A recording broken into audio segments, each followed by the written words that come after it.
Welcome future doctors. Phoenix NEET Brahmastra MCQ series में आप सबका बहुत बहुत स्वागत है और मैं हूं आपका अपना डीजी सर। बच्चों, थर्मोडायनेमिक्स का बूस्टर 1 लग चुका है। आज मैं आपके लिए लेकर आया हूं थर्मोडायनेमिक्स बूस्टर 2 या कहें थर्मोडायनेमिक्स का ब्रह्मास्त्र 2। यस बच्चों, ये ब्रह्मास्त्र सीरीज सिर्फ और सिर्फ आपके कॉन्सेप्ट को बूस्ट करने के लिए, आपके रैंक को बूस्ट करने के लिए फिनिक्स ने शुरू किया है। थ्रू आउट पूरे नीट तक ये ब्रह्मास्त्र सीरीज के अंदर हम एक एक चैप्टर के ऊपर डेफिनेटली ऐसे क्वेश्चन लेकर आने वाले हैं जो इसका सामना करने के बाद आप महसूस करेंगे कि आपका कॉन्फिडेंस यहां नहीं बाबू, यहां आ गया है। यस, तैयार है ना? क्योंकि सपने देखने से पूरे नहीं होते हैं, उसे जीना पड़ता है दोस्तों। और जीना है तो एमसीक्यू तो लगाना पड़ेगा ना प्यारे बच्चों, क्योंकि एग्जाम ही एमसीक्यू का है। तो चलो करते हैं शुरुआत आज के सेशन की इस शानदार क्वेश्चन के साथ।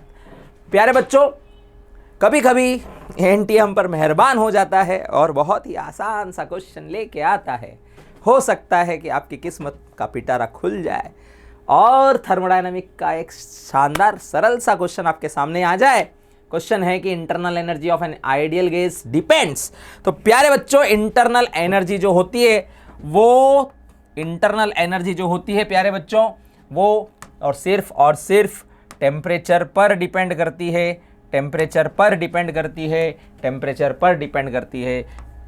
इंटरनल एनर्जी जो है वो फंक्शन है टेम्परेचर का। मतलब जब टेम्परेचर कांस्टेंट होता है तो इंटरनल एनर्जी भी कांस्टेंट हो जाती है या चेंज नहीं होती है। तो इसका मतलब इंटरनल एनर्जी आइडियल गैस के लिए डिपेंड करती है टेम्परेचर पर। बहुत सिंपल सा क्वेश्चन है। अगला क्वेश्चन है प्यारे बच्चों, for which of the following change delta H बराबर नहीं होगा डेल्टा ई के। डेल्टा एच बराबर होता था delta E plus delta N G R T, और अगर ये दोनों बराबर नहीं होगा इसका मतलब ये डेल्टा एन जी का वैल्यू जो होगा ये नॉट इक्वल टू 0 आएगा। तो लेट्स चेक। देखो यहाँ पर देखो, ये 2 मोल हैं, यहाँ पे 2 मोल हैं, इधर देखेंगे ये 2 मोल हैं, यहाँ पे भी 2 मोल हैं, यहाँ पर देखो ये 1 मोल गैस का है, यहाँ 1 मोल गैस का है, लेकिन यहाँ 2 मोल गैस के हैं और यहाँ 4 मोल गैस के हैं। इसका मतलब यहाँ पर जो डेल्टा एन जी आ रहा है वो 2 - 4 बराबर -2 आ रहा है। तो आंसर यही होना चाहिए प्यारे प्यारे साथियों, यही आंसर है आपका।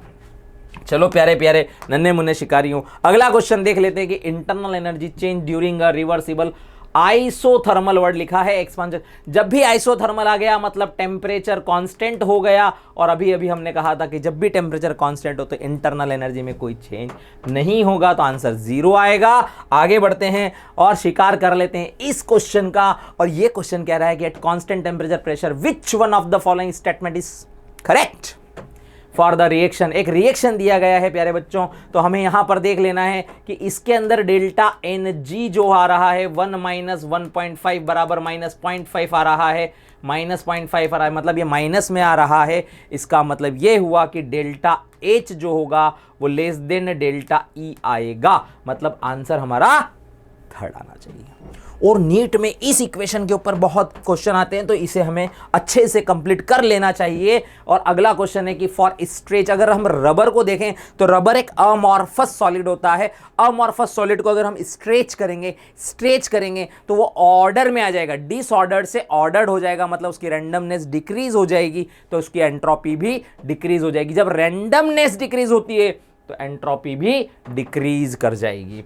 तो प्यारे बच्चों आगे बढ़ते, और for which of the following entropy negative कब होगी देखते हैं। या तो मोल कम हो जाने चाहिए या गैस से सॉलिड बनना चाहिए, कुछ ऐसा हो जाए। देखो यहां पर 1 मोल से 2 मोल बन रहे हैं, मतलब एंट्रोपी इंक्रीज कर गई है। यहां पर देखो ये प्रेशर 1 से 8 एटीएम, जब हम प्रेशर को इंक्रीज करेंगे तो एंट्रोपी डिक्रीज कर जानी चाहिए। तो हमारा आंसर सेकंड होना चाहिए। यहां पर देखेंगे तो 2 मोल से 3 मोल बन गए, मतलब एंट्रोपी इंक्रीज कर गई है। यहां पर देखेंगे तो डेंसिटी ज्यादा है और कम हो रही है, मतलब वॉल्यूम बढ़ गया होगा, मतलब एंट्रोपी इंक्रीज कर गई है। तो डेफिनेटली बेटा आंसर सेकंड है। सेकंड है। और अगला क्वेश्चन है कि एंथैल्पी ऑफ वेपराइजेशन लिक्विड का दिया गया है, एंथैल्पी दिया गया है मतलब डेल्टा एच दिया गया है 30 किलो जूल मतलब 30 × 10³ जूल। वहीं पे प्यारे बच्चों एंट्रोपी में चेंज जो है वो दिया गया है 75 जूल, और आपसे टेम्परेचर मतलब बॉइलिंग पॉइंट पूछा गया है, तो प्यारे बच्चों बॉइलिंग पॉइंट जो होगा वो delta H by delta S आएगा, मतलब 30 × 1000 डिवाइड बाय 75, कैलकुलेट कर लेंगे तो 400 समथिंग आंसर आना चाहिए। यस, चलो आगे बढ़ते हैं और देखते हैं स्पॉन्टेनिटी वाला क्वेश्चन। दूसरा इंपॉर्टेंट ऐसा मतलब कॉन्सेप्ट है डेल्टा एच डेल्टा ई के बाद स्पॉन्टेनिटी वाला कॉन्सेप्ट केमिस्ट्री के अंदर थर्मोडायनेमिक्स से डेफिनेटली कई बार आया है। तो स्पॉन्टेनियस कब होता है? देखो, डेल्टा एच का नेगेटिव होना अच्छी बात है और डेल्टा एस का पॉजिटिव होना अच्छी बात है फॉर स्पॉन्टेनिटी। तो non spontaneous nature of reaction is impossible.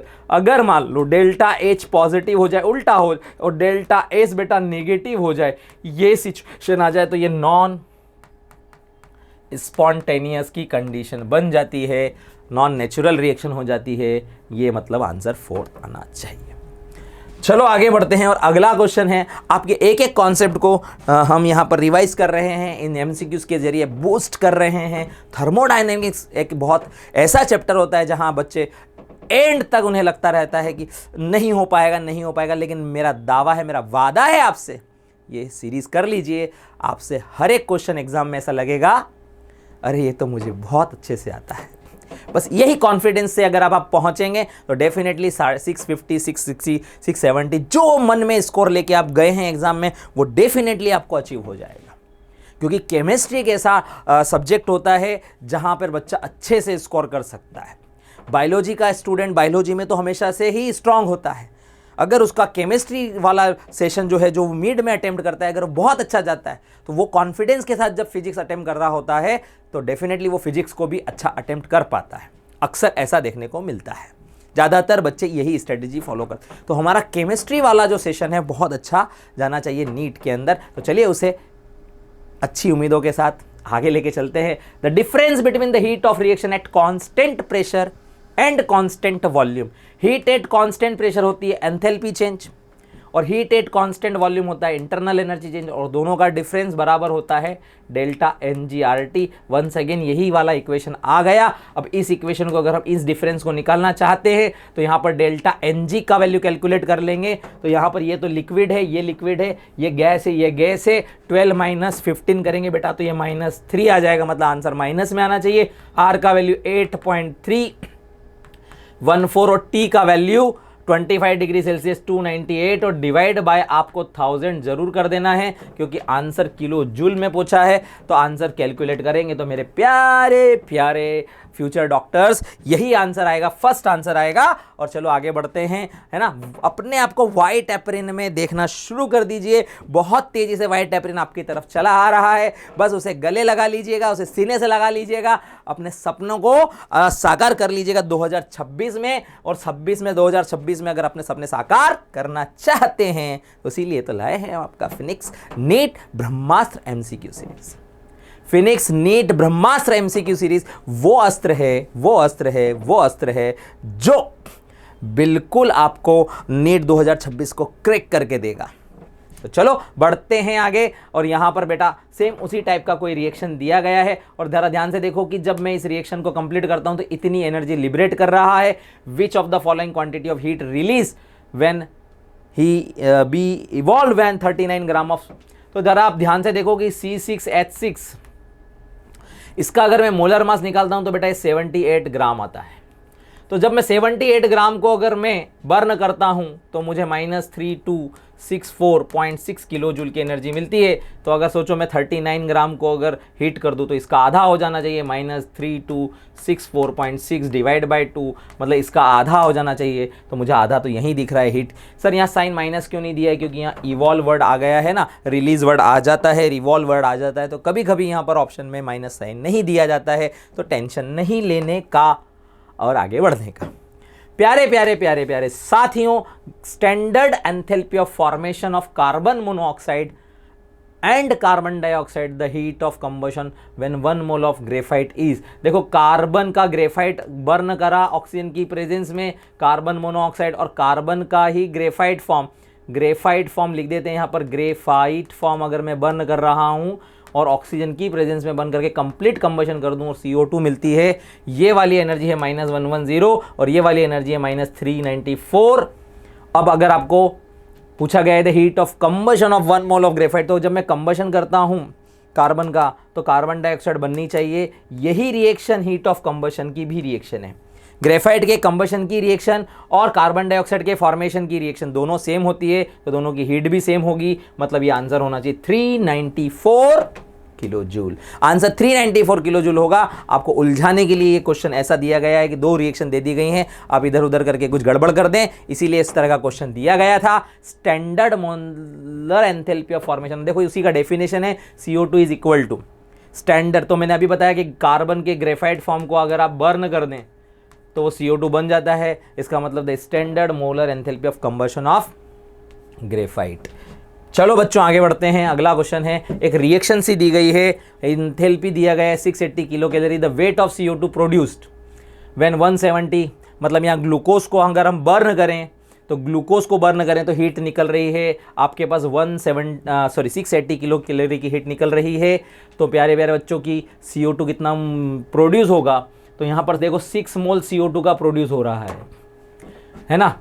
तो जब 6 मोल CO2 प्रोड्यूस हो, 6 मोल जब 680 किलो कैलोरी मिलता है तो 6 मोल CO2 का प्रोड्यूस होता है।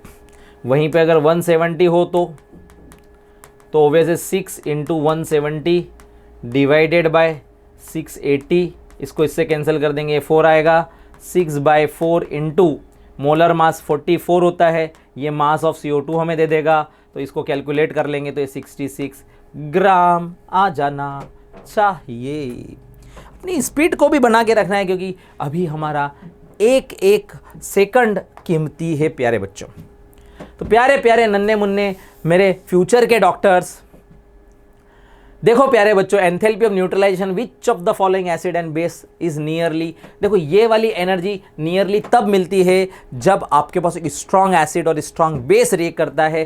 पहले केस में जो HCN होता है वो एक वीक एसिड है, लेकिन NaOH तो स्ट्रॉन्ग बेस है, तो ये -13.6 के आसपास की एनर्जी नहीं दे पाएगा। यहाँ देखो ये एसिड स्ट्रॉन्ग, बेस स्ट्रॉन्ग, यहाँ देखो एसिड स्ट्रॉन्ग, यहाँ बेस स्ट्रॉन्ग है, तो सेकंड और थर्ड दोनों केस में होगा, इसलिए आंसर है प्यारे बच्चों 4th।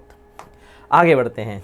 The heat of neutralisation of a strong dibasic acid, एक स्ट्रॉन्ग डाइबेसिक एसिड है और उसकी रिएक्शन एक डाइल्यूट बेस NaOH से करवा दी गई है। तो यहाँ पर देखो ध्यान से आपको उलझाने के लिए, देखो जब ये डाइबेसिक एसिड कंप्लीटली न्यूट्रलाइज करते हैं, कंप्लीट मतलब 2 इक्विवेलेंट है इसके पास, तो 2 इक्विवेलेंट को न्यूट्रलाइज करेंगे तो एनर्जी इतना मिलना चाहिए, लेकिन ये सवाल दो इक्विवेलेंट का नहीं है, पर इक्विवेलेंट पे पूछा गया है। तो पर इक्विवेलेंट पे आपको एनर्जी मिलती है -13.67 किलो कैलोरी पर इक्विवेलेंट पे मिलती है।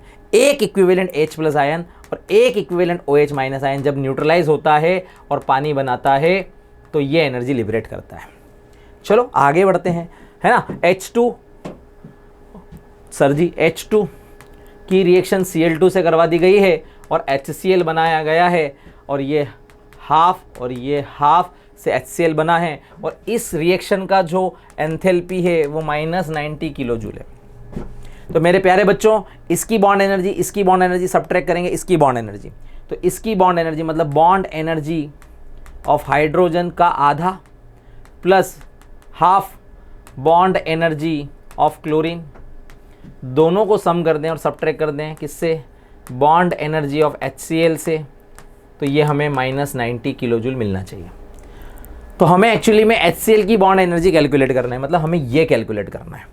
तो हम इसकी वैल्यू रख देते हैं, ये हो गया हाफ और ये हो गया 430 multiply half into 430 plus half into 240 minus bond energy किसका बेटा, HCl का, बराबर हो गया -90। और अब आप इसको इधर ले आए और इसको इधर लाएं और कैलकुलेट करेंगे तो ये 425 आ जाएगा। चलो कैलकुलेट कर लेंगे आप, अरे ये तो अब आपको आता ही है। चलो आगे बढ़ते हैं। हो हा हा हा हा हे मेरे प्यारे नीट के साथियों, बच्चों एग्जाम में क्वेश्चन आया है कि एक गैस एब्जॉर्ब कर रही है, अगर हीट एब्जॉर्ब हो रही है 200 जूल का एनर्जी एब्जॉर्ब हुआ है, गैस को एक्सपांड किया गया है, कहाँ से कहाँ एक्सपांड किया गया है 1.5 ATM, मतलब वर्क डन निकालना पड़ेगा। वर्क डन होता है minus P delta we minus 1.5 और एक्सपांड करके गया है 1.5, इन दोनों को मल्टीप्लाई कर देंगे तो 1.5 माइनस 1.5 इंटू 0.5, मतलब ये आ जाएगा माइनस 0.75 ATM लीटर। मेरे प्यारे साथियों, आपको ध्यान रखना है कि एक ATM लीटर, ये ATM लीटर है ना, ये यूनिट है, किसका यूनिट है, ये एनर्जी का। एक ATM लीटर बराबर होता है 101.325 जूल के बराबर, 325 जूल के बराबर। तो आपको क्या करना है, देखो आपको इंटरनल एनर्जी में चेंज निकालना है, ये होगा आपका Q प्लस W, और Q मेरे प्यारे बच्चों आपका है 200, राइट, माइनस W हो गया आपका माइनस ये वाला 0.75 इंटू 101.325, और जब इन दोनों को मल्टीप्लाई कर देंगे तो लगभग 76 आ जाएगा। तो 200 में से 76 माइनस कर दीजिए तो लगभग 124 किलो जूल के आसपास आंसर आएगा, जूल के आसपास आंसर आएगा। वाह, थर्मोडायनेमिक फर्स्ट लॉ का क्वेश्चन है, थर्मोडायनेमिक फर्स्ट लॉ का क्वेश्चन है। और अगला क्वेश्चन क्या है, 1 mole of an ideal gas, 1 mole of an gas expand from, देखो इनिशियल कंडीशन में प्रेशर दिया गया है P1 और वॉल्यूम दिया गया है V1 20, दोनों मिलाएंगे तो P1 V1 इक्वल टू हो गया 20। सिमिलरली देखो P2 ये 2 हो गया और V2 ये 10 हो गया, तो P2 V2 इक्वल टू भी 20, मतलब P1 V1 का वैल्यू और P2 V2 का वैल्यू सेम आ रहा है। और जब P1 V1 और P2 V2 का वैल्यू सेम आए तो ये आइसोथर्मल कंडीशन है, मतलब प्रोसेस आइसोथर्मल है, आइसोथर्मल प्रोसेस है। और मेरे प्यारे साथियों, आइसोथर्मल प्रोसेस मतलब टेम्परेचर हो गया कांस्टेंट, तो इंटरनल एनर्जी चेंज है ना। और क्या पूछा गया है, isothermally and reversibly calculate the work done. अगर मैं इसकी इंटरनल एनर्जी की बात करूं तो इसमें इंटरनल एनर्जी चेंज तो 0 आ गया है, लेकिन मुझे तो वर्क डन कैलकुलेट करना है। तो आइसोथर्मल प्रोसेस का वर्क डन अगर हम कैलकुलेट करें तो वर्क डन बराबर होना चाहिए माइनस NRT ln V2/V1, ऐसा हम रख सकते हैं। ओके, ठीक है, क्लियर है।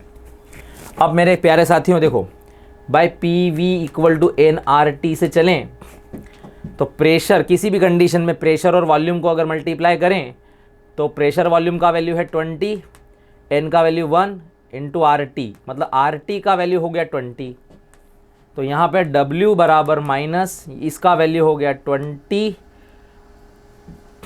और ln2 ये आ जाएगा, देखो यहाँ 20 डिवाइड बाय, ये वॉल्यूम आपका 20 था, डिवाइड बाय 1, 20 डिवाइड बाय 1 मतलब आपका फाइनली वॉल्यूम था, शुरुआत में वॉल्यूम था आपका 10 लीटर है ना, और ये 20, तो ये log ln2 हो जाएगा। और ln2 का वैल्यू जो है वो आ रहा है आपकी आँखों में। तो मेरे प्यारे बच्चों ये आ जाएगा, देखो अगर मैं इसकी बात करूं ln, ये माइनस में आ रहा है तो ये एक्चुअली में आ रहा है फाइनल तो 10 और ये आ रहा है 20, तो ये 0 से 0 कट गया 1 ln/2, मतलब मैं इसको लिख सकता हूँ पॉजिटिव 20 ln2, और इसको अगर हम सॉल्व करेंगे तो ये 20 इंटू 0.7 हो जाएगा और ये वैल्यू पॉजिटिव 14 आनी चाहिए, राइट। तो ये आ रहा है फोर्थ, ध्यान से करेंगे। देखो शुरुआत में आपको 2 प्रेशर और वॉल्यूम दिए गए हैं, प्रेशर और वॉल्यूम, और बाद वाला प्रेशर वॉल्यूम दोनों को मल्टीप्लाई करें तो आइसोथर्मल की कंडीशन दिखाई दे रही है। आइसोथर्मल कंडीशन में अगर इंटरनल एनर्जी पूछता तो हम बोलते 0 है चेंज, लेकिन ये तो वर्क डन पूछ रहा है तो वर्क डन के लिए फॉर्मूला लगेगा ये वाला, और यहाँ पर इनिशियल वॉल्यूम और फाइनल वॉल्यूम की वैल्यू रखेंगे और 1/2 आएगा तो ये निगेटिव से पॉजिटिव हो जाएगा। चलो आगे बढ़ते हैं। अगला क्वेश्चन है for the gaseous reaction involving the complete combustion of isobutane. Isobutane बोले तो C4H10 को हमने ऑक्सीजन की प्रेजेंस में बर्न किया तो प्यारे नन्हे मुन्ने साथियों कार्बन डाइऑक्साइड और पानी बनेगा। और यहाँ पर मेरे प्यारे साथियों ये कार्बन डाइऑक्साइड और ये हो गया 5 और ये हो गया 4 और ये हो गया अब मैच करेंगे ना 4 दूना 8 और 5 13 तो मतलब 13/2 मतलब 6.5। अब ये भी गैस है राइट और ये भी गैस है और ये भी गैस है राइट। तो डेफिनेटली देखो यहाँ ये तो लिक्विड है तो यहाँ पर देखो ये 4 मोल है और ये 7.5 मोल है मतलब डेल्टा Ng जो है 4 माइनस 7.5 मतलब ये आ गया लगभग 3.5 माइनस का मतलब इसका ये हुआ कि डेल्टा H छोटा है किससे, ऑब्वियस है डेल्टा E से। तो मतलब इसका आंसर 4 आना चाहिए। चलो आगे बढ़ते हैं। अगला क्वेश्चन है for the reversible isothermal expansion of 1 mole of an ideal gas at, ठीक है, for a reversible isothermal expansion of 1 mole of ideal gas at 300 kelvin from volume 10 to 20 है। ठीक है। तो क्या करेंगे, निकालना क्या है, डेल्टा एच। देखो आइसोथर्मल प्रोसेस मतलब टेम्परेचर क्या है, कांस्टेंट है और जब टेम्परेचर कांस्टेंट हो तो इंटरनल एनर्जी क्या होती है, ज़ीरो होती है। इंटरनल एनर्जी को हम ऐसा भी लिख सकते हैं NCV डेल्टा T। इसी तरह से जो डेल्टा H होता है वो होता है NCP डेल्टा T। जब आपका डेल्टा T जीरो हो जाए, डेल्टा T जीरो हो तो डेल्टा E भी जीरो है, डेल्टा H भी जीरो है, तो इसका आंसर ज़ीरो आना चाहिए। ध्यान से देखना, एंथैल्पी में change zero. The heat of combustion of ethanol, बाप रे बाप, इथेनॉल C2H5OH। इथेनॉल जो होता है जनरली वो लिक्विड होता है, प्लस इसको ऑक्सीजन की प्रेजेंस में बर्न कर दिया, क्या बनेगा, कार्बन डाइऑक्साइड और पानी बनेगा। अब इसे बर्न किया तो प्यारे बच्चों वहाँ 2 कार्बन है, यहाँ 2 कार्बन लगाओ, 5 और 1 6 तो यहाँ 3 लगाओ, 4 और 3 7 तो मतलब ये 3.5 लगाओ राइट। ये भी लिक्विड है तो ये डेल्टा Ng का वैल्यू आ गया इसमें 2 minus 1.5 equal to 2 minus 3.5 equal to -1.5। अब मेरे प्यारे साथियों यहाँ पर अगर देखें तो डेल्टा H बराबर हमें याद है ना कि delta E plus delta NgRT होता है। तो डेल्टा H हमें कैलकुलेट करना है। डेल्टा H बराबर डेल्टा E का वैल्यू देखो, दो बॉम्ब कैलोरीमीटर का कभी भी क्वेश्चन है तो heat produce in bomb calorimeter जो होता है वो इंटरनल एनर्जी में चेंज होता है, मतलब ये जो वैल्यू दी गई है ये इंटरनल एनर्जी में चेंज दिया गया है।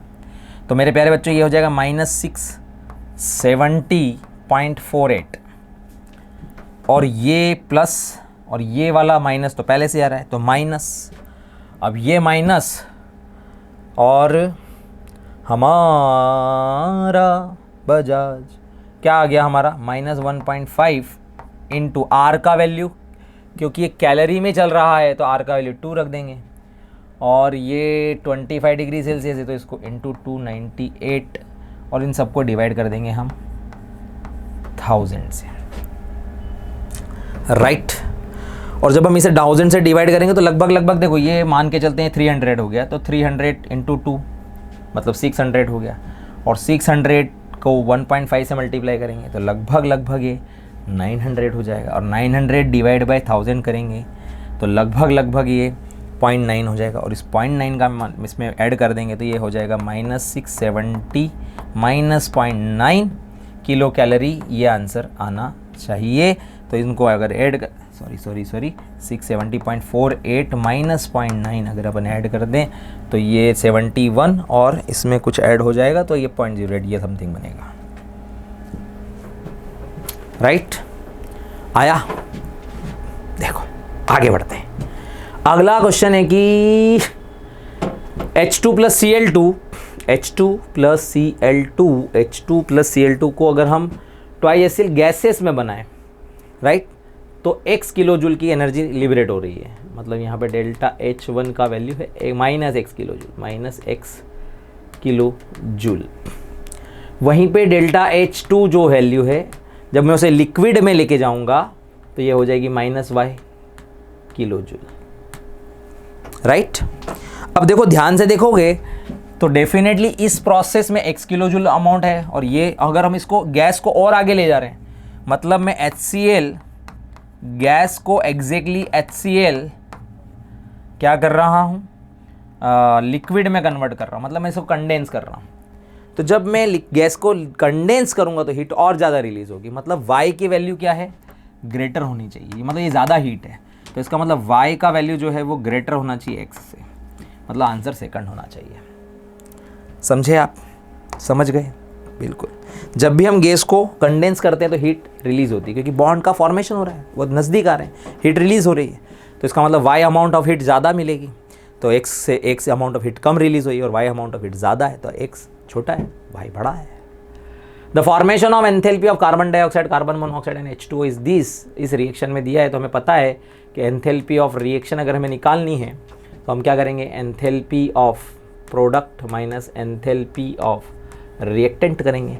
तो प्रोडक्ट में देखो वाटर भी है और कार्बन मोनोऑक्साइड भी है, तो दोनों की एनर्जी हो गई हमारे पास माइनस 241.8 माइनस 110.5, इन दोनों की एनर्जी सब्ट्रैक्ट करेंगे माइनस 393.5 से, और ये वैल्यू हो गई पॉजिटिव।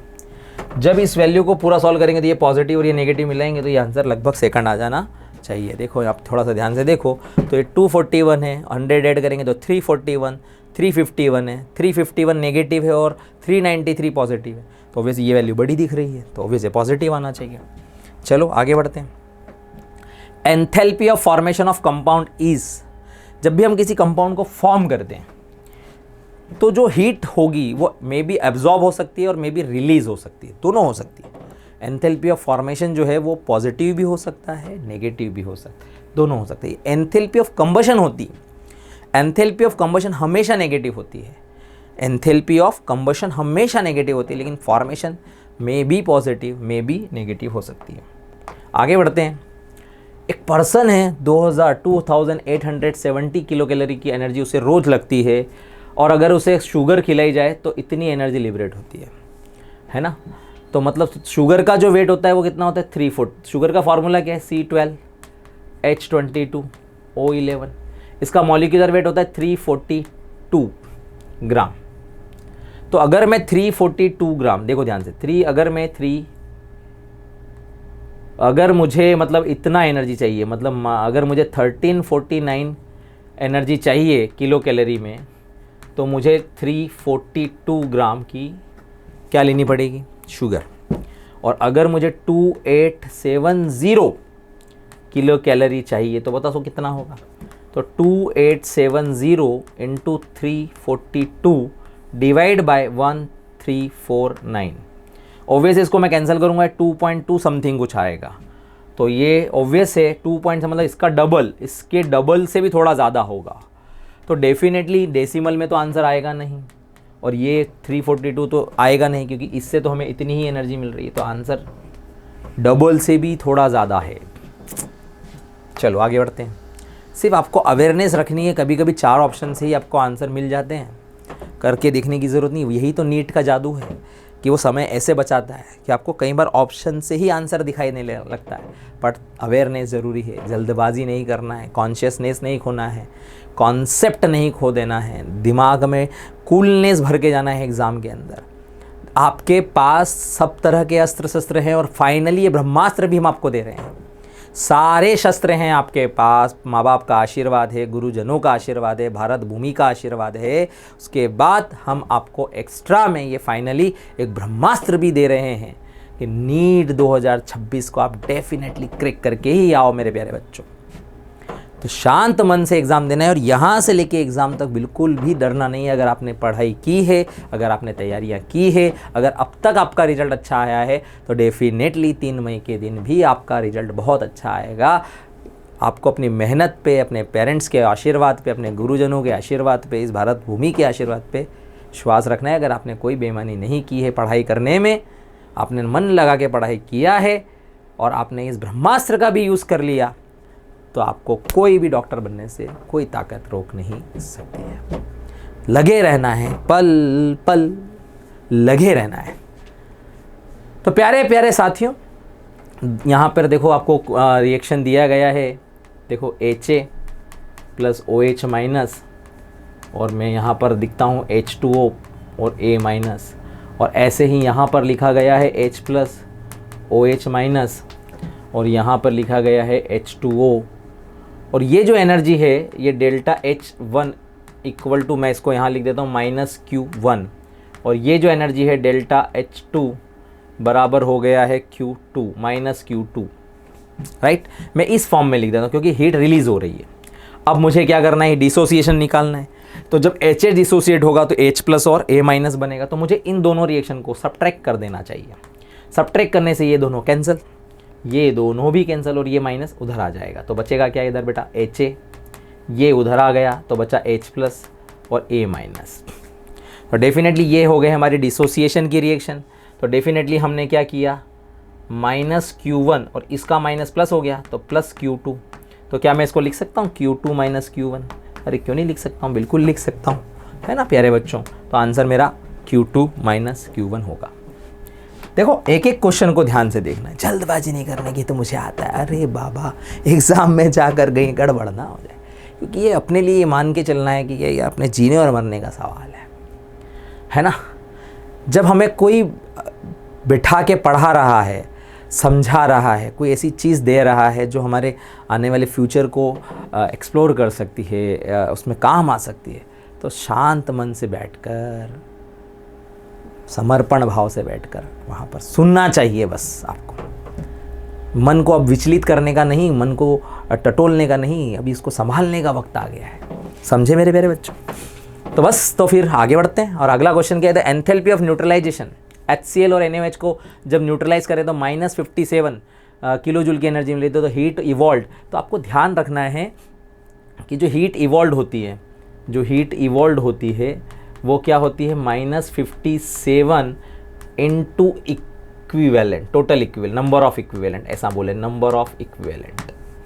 ठीक है। अब आपको देखो यहाँ पर एक तो H2SO4 के इक्विवेलेंट देखना है। तो H2SO4 के इक्विवेलेंट है आपके पास मोल इंटू एन फैक्टर होता है, मोल इंटू एन फैक्टर। तो मोल कितना है आपका 0.5 इंटू एन फैक्टर हो गया 2, तो एक इक्विवेलेंट है आपके पास। वैसे ही आपके पास NaOH आपके पास है, और इसके भी आपको मोल इंटू एन फैक्टर कर लेना है, और इसके मोल है आपके पास 0.75 इंटू 1। तो ये बेटा आपके पास हो गया 0.75 इक्विवेलेंट। तो ये मेरा लिमिटिंग रिएजेंट हो गया, लिमिटिंग रिएजेंट। और सर यहाँ भी लिमिटिंग रिएजेंट, बिल्कुल यहाँ भी। जब भी एसिड बेस या कोई रिएक्शन वाला क्वेश्चन हो तो वहाँ पर लिमिटिंग रिएजेंट का कंसेप्ट कभी भी आ सकता है। सो हमें देखना पड़ेगा कि इसके इक्विवेलेंट कितने हैं, इसके इक्विवेलेंट कितने हैं, ऐसे डायरेक्ट नहीं कर देना है। इसका इक्विवेलेंट है 1, इसका इक्विवेलेंट है 0.75, तो डेफिनेटली इसके इक्विवेलेंट अभी आपके पास 0.75 है। तो इतने ही इक्विवेलेंट न्यूट्रलाइज कर पाएगा दोनों मिलकर। तो आपके पास जो आंसर आएगा, आपकी हीट इवॉल्व हो जाएगी कितनी, 57 इंटू 0.75। और इसको मैं सॉल्व कर दूं, चलो रे कॉलेज को चले, MBBS कॉलेज को चले, 2026 में नीट रैंकर बने, चलो रे कॉलेज चलो NH4OH और CH3COOH की एनर्जी दी है -7.5 kilo calorie okay per mole, and enthalpy of neutralisation of strong base के इसकी। तो जब स्ट्रॉन्ग बेस और वीक एसिड जो है आपका, स्ट्रॉन्ग बेस एंड CH3COOH की जो है वो इतनी है, तो calculate the bond dissociation of NH4OH। ओहो ठीक है। देखो अगर मैं NH4OH और CH3COOH की बात करूं तो बेटा CH3 इसकी जो बॉन्ड एनर्जी है, तो यहाँ पर देखो क्या होगा, आपकी जो टोटल एनर्जी होती है, मान लो कि इन दोनों को न्यूट्रलाइज करने की टोटल एनर्जी है -13.7, और उसमें से ये कुछ एनर्जी तो इसको बॉन्ड को डिसोशिएट करने में लग गई, मतलब आपको प्लस आपको एक एनर्जी A मान लेते हैं इसकी एनर्जी, और इसको बॉन्ड डिसोशिएट करने में लग गई एक एनर्जी B, राइट इस तरह से मान लेते हैं। तो टोटल एनर्जी आपको इतने ही मिलेगी, -13.7 में से A बॉन्ड एनर्जी कम हो जाएगी और B बॉन्ड एनर्जी कम हो जाएगी। सिमिलरली अगर मैं बात करूं एक स्ट्रॉन्ग बेस है, मतलब मान लो NaOH है, मैं NaOH ही मान लेता हूं, NaOH है, और उसके साथ अगर मैं CH3COOH को, तो इसको डिसोसिएट करने में तो बॉन्ड डिसोसिएशन एनर्जी लगती नहीं, क्योंकि स्ट्रॉन्ग बेस इजीली डिसोसिएट होता है, सिर्फ वीक एसिड को ही डिसोसिएट एनर्जी लगेगी। तो जो नेट एनर्जी आपको मिलनी चाहिए वो -13.7 से कम मिलनी चाहिए, लेकिन कितनी कम मिलनी चाहिए, जो बी को डिसोसिएट करने में एनर्जी है वो मिलनी चाहिए, राइट मतलब इसकी एनर्जी और इसकी एनर्जी जो है, अब अगर मैं इन दोनों एनर्जी को क्या कर दूं, सब्ट्रैक्ट कर दूं, तो जो मुझे एनर्जी मिल जाएगी, वो जो डिफरेंस आएगा एनर्जी का, दोनों एनर्जी को मैं सब्ट्रैक्ट कर दूं, ठीक है। और ये एनर्जी कितनी है मेरी, ये पहली वाली एनर्जी थी -10.5, और ये वाली एनर्जी मुझे कितनी मिली है -12.5।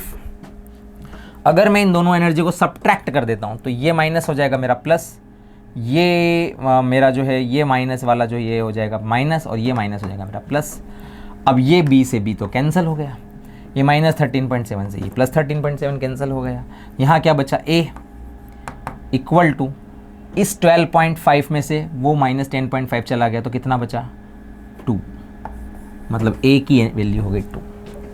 तो आंसर आना चाहिए बेटा 2। दोनों की इक्वेशन बना लीजिए और इस तरह से कंप्यूट कर लीजिए, कैलकुलेट कर लीजिए कि सिर्फ A की वैल्यू मिल जाए। A क्या था यहाँ पर, ये है वो bond dissociation energy ammonium hydroxide का जो हमें चाहिए, और B एसिटिक एसिड का जो इसमें भी है, इसमें भी ये कॉमन है, तो दोनों को सब्ट्रैक्ट कर दीजिए, अपने आप कैंसिल आउट हो जाएगा। आगे बढ़ते हैं। The heat of neutralization is constant when dilute solution of, तो कांस्टेंट तभी होगी जब आप स्ट्रॉन्ग एसिड और स्ट्रॉन्ग बेस को रिएक्ट करेंगे। अगर आपने कोई भी चीज़ वीक ले ली तो वो वीक की जो बॉन्ड डिसोसिएशन एनर्जी वो वेरी कर सकती है अलग अलग एसिड और अलग अलग बेस के लिए, तो फिर वो कांस्टेंट नहीं रहेगी। कांस्टेंट कब रहती है, जब स्ट्रॉन्ग एसिड को स्ट्रॉन्ग बेस से रिएक्ट कर दे, तो पर इक्विवेलेंट हमें -57 या अप्रॉक्सीमेट -13.7 किलो कैलोरी की एनर्जी मिल जाती है। और चलते हैं आगे बढ़ते हैं, और अगला क्वेश्चन है the heat liberated when 100 ml of 0.1 molar NaOH। तो बेटा आपको एक तो NaOH दिया गया है, 100 ml दिया गया है, 0.1 मोलर दिया गया है। वहीं पर दूसरा दिया गया है HCl दिया गया है, HCl का भी 100 ml दिया गया है, और 100 ml के साथ 0.1 मोलर है। तो अगर आप ध्यान से देखोगे तो मोलारिटी इंटू वॉल्यूम अगर मल्टीप्लाई कर देंगे तो ये हो जाएगा 100 इंटू 0.1, मतलब ये होगा 10 मिली इक्विवेलेंट। और इसी तरह से यहाँ पे भी देखेंगे तो ये 10 मिली इक्विवेलेंट, क्योंकि दोनों के एन फैक्टर सेम है। मतलब ओवरऑल हमारा न्यूट्रलाइजेशन होगा और हमें 10 मिली इक्विवेलेंट वर्क के बराबर एनर्जी मिलेगी। तो मेरे प्यारे बच्चों, तो आपको एनर्जी हीट लिबरेट हो जाएगी, हीट रिलीज हो जाएगी -57 इंटू इक्विवेलेंट्स, तो ये हो जाएंगे -57 इंटू 10 मिली इक्विवेलेंट को मैं 10 की पावर -3 ऐसा लिख देता हूँ इक्विवेलेंट के लिए। अगर हम इसे सॉल्व कर लें तो वैल्यू आ जाएगी -0.57 किलो जूल, इतनी एनर्जी मिल जाएगी। ये किलो जूल में थी एनर्जी। चलें आगे बढ़ते हैं। The heat of dissociation of benzene to element is, okay मतलब देखो जब भी यहाँ पे सवाल आ रहा है एक्चुअली में रेजोनेंस एनर्जी का, तो रेजोनेंस एनर्जी जो होती है, हीट ऑफ रेजोनेंस जो होती है वो एक्सपेरिमेंटल माइनस थियोरेटिकल होती है, ये ध्यान रखना। तो ये जो वैल्यू दी गई है तो एक्सपेरिमेंटल है, मतलब ये हो गई 5, 5, 3, 5। अब थ्योरेटिकल आपको निकालनी है तो वो कैसे निकालें, तो जो डाटा दिया है उससे निकालो और क्या। तो देखो आपको अगर आपके पास बेंजीन हो, बेंजीन और उसमें अगर हम देखें तो इस तरह का बेंजीन होता है। अगर मैं इसको कंप्लीटली डिसोसिएट करूँगा कार्बन में तो 6 कार्बन बनेंगे, 6 हाइड्रोजन बनेंगे, राइट। और इसको कंप्लीटली इसमें डिसोसिएट करने के लिए आपको 3 तो डबल बॉन्ड तोड़ने, 3 सिंगल बॉन्ड तोड़ने और 3 carbon hydrogen bond, 6 carbon hydrogen bond तोड़ने। तो इसको इसमें कन्वर्ट करने के लिए टोटल एनर्जी कितनी लगी इसके लिए? तो ये जो एनर्जी है ना, यही थियोरेटिकल एनर्जी है। तो आपकी एक्चुअली थियोरेटिकल एनर्जी कैलकुलेट कर लेते हैं यहाँ पर। तो थियोरेटिकल एनर्जी हो गई 6 कार्बन हाइड्रोजन बॉन्ड की energy plus 3 carbon double bond carbon की energy plus 3 carbon carbon single bond की एनर्जी। तो थियोरेटिकल एनर्जी हो गई 6 इंटू कार्बन हाइड्रोजन बॉन्ड की एनर्जी है 416.252 प्लस 3 इंटू ये वैल्यू हो गई लगभग कहाँ पे दिया है? कार्बन डबल बॉन्ड कार्बन है 615, ठीक है 615 प्लस 3 इंटू 347.3, ये आपकी थ्योरेटिकल एनर्जी है। इसे आप अगर कैलकुलेट कर लें तो ये लगभग 5300 समथिंग कुछ आना चाहिए, 5380 समथिंग कुछ आएगा शायद, ये अप्रॉक्सीमेट चेक कर लेना। और अगर आप इसको इसमें से सब्ट्रैक्ट कर देंगे इस वैल्यू को, थ्योरेटिकल वैल्यू को, तो आपकी वैल्यू लगभग 151 के समथिंग कुछ आ जाएगी। या तो आप इसमें से चेक कर लें इसको एक बार, और इसको इसमें से जो भी वैल्यू आएगी अप्रॉक्सीमेट वो इसमें से सब्ट्रैक्ट कर देंगे आप, है ना। जो भी वैल्यू आपकी इसकी आएगी वो इसमें से सब्ट्रैक्ट कर देंगे आप यहाँ पे, तो ये रेजोनेंस एनर्जी मिल जाएगी आपको 151 किलो जूल के आसपास। चलो आगे बढ़ते हैं। अगर मैं 2 हाइड्रोजन एटम को जोड़ दूं तो बॉन्ड एसोसिएशन एनर्जी आपकी कितनी? H2। तो इसको उल्टा कर दो, इसको उल्टा कर देंगे तो 2H बन जाएगा, तो एनर्जी भी उल्टी हो जाएगी और वो हो जाएगी डेल्टा H बराबर +104 किलो कैलोरी। तो बिल्कुल उल्टा हो जाएगा फॉर्मेशन एसोसिएशन से। अगला बढ़ो। ओहो, स्टेटमेंट बेस्ड क्वेश्चन, ये भी इंपॉर्टेंट है, कई बार उलझा देते हैं। आसान लगते हैं कि अरे तो कर लेंगे, बाद में नहीं हो पाता है, कई बार उलझ जाते हैं। क्या दिया है? The value of specific heat at constant pressure is more than that at constant volume. Delta H जो होता है, अगर specific heat at constant pressure delta H जो होता है वो ग्रेटर देन डेल्टा E है। फॉर अगर मैं उसको क्या करूं, किसी पर्टिकुलर आइडियल गैस के लिए देखूं, और इसका कारण क्या है? The energy required to raise the temperature by unit at constant pressure. तो देखो डेल्टा H जो होता है वो आपका delta E plus work done होता है ना। तो कुछ अमाउंट ऑफ एनर्जी, मतलब देखो ये वैल्यू जो है E, ये दीस प्लस दीस है, तो कुछ अमाउंट आपका वर्क में जा रहा है, तो बिल्कुल ये भी सही है, ये भी सही है। Both statements are correct. Natural processes are spontaneous, बिल्कुल ऊपर से पानी का झरने का गिरना, पत्तों का गिरना, चाय के कप का अपने आप ठंडा हो जाना, बर्फ़ का पिघल जाना, ये सब नेचुरल प्रोसेसेस है, खुद ही हो रही है। सारी प्रोसेस स्पॉन्टेनियस है, और जितनी भी स्पॉन्टेनियस प्रोसेस होती हैं क्यों होती हैं? क्योंकि थर्मोडायनेमिक्स सेकंड लॉ को फॉलो करती हैं। Entropy of the universe increase हो रही है, दोनों सही हैं। Next, there is no change in the enthalpy of ideal gas. Enthalpy of में कोई चेंज नहीं आएगा, कांस्टेंट रहेगी अगर टेम्परेचर कांस्टेंट है। बिल्कुल सही बात है, सही बात है, अभी बताया था। एंथैल्पी और इंटरनल एनर्जी दोनों टेम्परेचर डिपेंडेंट क्वांटिटीज है, और enthalpy of an ideal gas is function of temperature, ये भी सही बात है, करेक्ट। आगे बढ़ते हैं।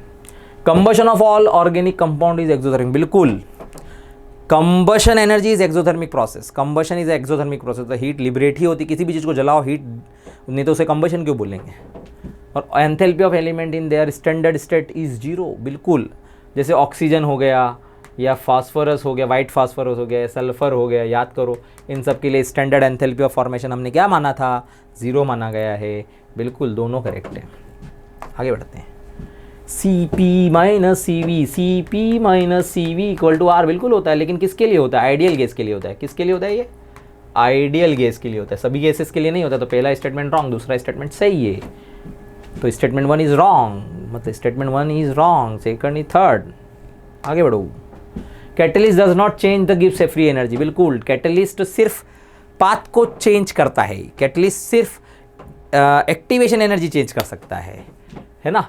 तो कैटलिस्ट जो होता है does not change the Gibbs free energy, बिल्कुल सही बात है। और catalyst change pre exponential factor नहीं करता भैया, K equal to A e to the power minus E a by R T होता है। जो कैटलिस्ट होता है वो इसको अफेक्ट करता है, इसको नहीं करता है, ये प्री एक्सपोनेंशियल फैक्टर है। तो ये तो तुम झूठ बोल रहे हो, ये सच बोल रहे हो। तो assertion is correct, reason is incorrect. Third, चलो आगे बढ़ते हैं। For the combustion of methane, methane का कंबशन देख लो भैया, methane plus oxygen CO2 plus H2O, carbon एक 4 2 2 2 2 2 2 2 2 2 2 2 2 2 2 4, ये 2 2, तो ये 1 और ये 2, मतलब डेल्टा Ng बराबर -1। तो इसका मतलब delta H is less than delta E। ओ तुम तो सही कह रहे हो। And delta H is related to delta E by the expression of this, ये भी सही बात है। क्या बात है, दोनों करेक्ट है। चलो आगे बढ़ते हैं। ओह माय गॉड, अमोनिया के लिए delta H is greater than delta E होता है क्या? डेल्टा Ng कैलकुलेट करो। डेल्टा Ng इधर वाले के लिए 4 - 2 बराबर 2, मतलब डेल्टा Ng पॉजिटिव है, मतलब delta H is greater than delta E। Oh my god, ये तो सही निकला। Enthalpy change is always greater than internal energy change. Enthalpy change is always greater than internal, ये तो गलत बात है। तो A is correct, reason is incorrect. चलो आगे बढ़ते हैं। Gibbs Helmholtz reaction. Okay, Gibbs Helmholtz reaction तो हो गई तुम्हारी फोर्थ, यही तो होती है Gibbs Helmholtz reaction. First law किसे कहते हैं? कंजर्वेशन ऑफ मास, मतलब थर्ड। और एंथैल्पी ऑफ कांस्टेंट प्रेशर होता है ये, मतलब second. Entropy degree of randomness को ही कहते हैं फर्स्ट। 4 3 2 1, 4 3 2 1 मतलब फर्स्ट। वाओ, अच्छा है। मैच द कॉलम करना है। Evaporation of water at 100 degree Celsius and 1 atm pressure. तो यहाँ टेम्परेचर तो कांस्टेंट है, तो इसका सेकंड। और ग्रेफाइट को डायमंड बना रहे हो तुम, तो नॉन स्पॉन्टेनियस प्रोसेस है, मतलब delta G is greater then 0। Non spontaneous process के लिए होता है ये, मतलब fourth. Adiabatic free expansion of an ideal gas. Adiabatic free expansion करोगे तो हीट कांस्टेंट रहेगा, राइट। और एडियाबेटिक फ्री एक्सपांशन कर रहे हो, मतलब आपको एंट्रोपी आपकी इंक्रीज हो रही होगी, मतलब आर का हो गया थर्ड। और cooling of hot copper block in room, ठंडा कर रहे हैं, हीट एंथैल्पी डिक्रीज हो रही होगी इसकी, मतलब फर्स्ट। 2 4 3 1, 2 4 3 1 मतलब सेकंड। गुड, आगे बढ़ते हैं। ओह खत्म, फिनिश। तो प्यारे बच्चों, ये था थर्मोडायनेमिक्स बूस्टर 2, ब्रह्मास्त्र 2। दोनों ही इंपॉर्टेंट है, काफ़ी सारे क्वेश्चन हमने मिलाकर डिस्कस कर लिए हैं। क्यों करें? थर्मोडायनेमिक एक इम्पॉर्टेंट चैप्टर है। तकलीफ में आ जाते हैं कई बार हम, पढ़ते कुछ ऐसे चैप्टर हैं जहाँ आयनिक इक्विलिब्रियम की बात करेंगे, इलेक्ट्रोकेमिस्ट्री की बात करेंगे। ऐसे चैप्टर में एक नहीं 2 बूस्टर की ज़रूरत होती है। दोनों बूस्टर मैंने आपको दिए हैं। अगले लेक्चर में फिर मिलेंगे एक नए बूस्टर के साथ, एक नए ब्रह्मास्त्र के साथ। तब तक के लिए अपनी एनर्जी को, अपने कॉन्फिडेंस को बूस्ट करते रहिए और इस ब्रह्मास्त्र को संभाल के रखिए नीट 2026 के लिए। चलिए आगे बढ़ते हैं। धन्यवाद, सायोनारा, फिर मिलेंगे दोबारा।